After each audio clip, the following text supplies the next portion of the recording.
For years, I've heard that I need to, quote, sell myself as a qualified candidate when I go in a job interview, but I don't know how to do it. How do I sell myself exactly?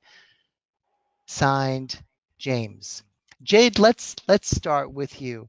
I guess the question for me is selling yourself on a job interview generally the right idea?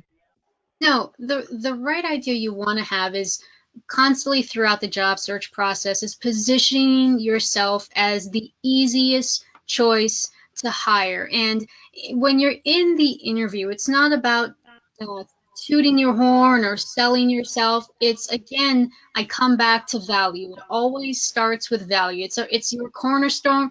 Your I like to put it this way: your value is like fine wine. It's never going to change. It's just going to get better with time. So starting with your value and why it's so important, sometimes we even coach you to, start from your childhood. Why is that value so important to you? Because that's the story, that's the through line. You have 6.25 seconds, as John said, to capture their attention on a piece of paper. Same thing with an interview. You want to capture their attention. And studies show that the primary way of capturing someone's attention is by telling them a story. So it's not about selling yourself, it's telling an authentic story with your value as a cornerstone and why that's important to them and what kind of impact that's going to leave on their company. Mhm. Thank you for that. So, Mhm. Don, let's move from Jade's answer to the next question. What are some strategies for preparing for the interview and for effectively interviewing? Um, here's the way. Here's the way I describe this. For those on the call, most of you have done interviewing in the past, and my operative assumption, continually confirmed by people I'm coaching, is that you only interview people who on paper seem qualified for the job. Why else would you bother interviewing them if you didn't think they were qualified? Most people who go into an interview feel like they have to reconfirm that they're qualified for the job. What is it then if they were pre-qualified that you were looking to learn during the interview that you couldn't have found out by reading their resume? And the answer I got it just this morning and I got it just yesterday, is a three-letter word. And the three-letter word is fit. Most interviews are about fit. And then it's fit for what? It's fit for the role. It's fit for the culture. It's fit to work with the team we have assembled. It's fit to work with me. It's fit to work with my boss. It's fit to work with our customers. And then we have a conversation of how do you determine fit? And it's intuitive. It's based on again, a metaphor I use is you bait hooks, you put them out there. As Jade said, many of them could be about your early years, where you grew up, what kind of upbringing you had.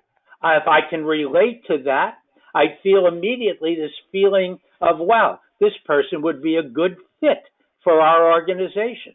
Or maybe it's like Marcia said, you're a competitive bike racer, and I too am into competitive sports.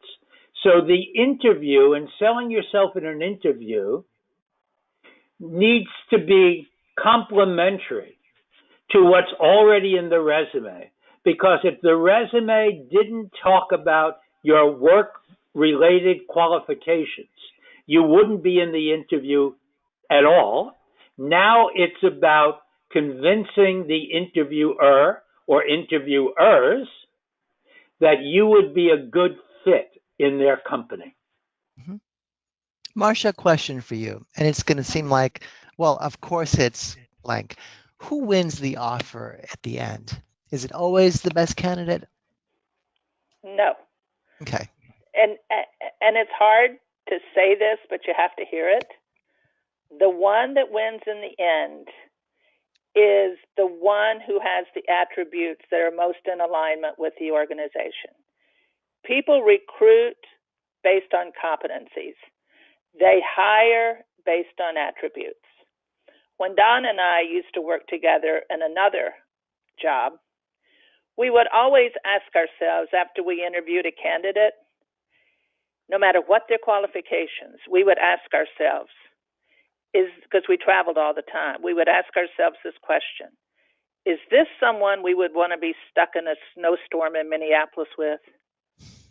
And if the answer was no, we didn't hire them, because we figured there are people out there who have got the skills, the talent, the attributes that we would like to be stuck in a snowstorm with.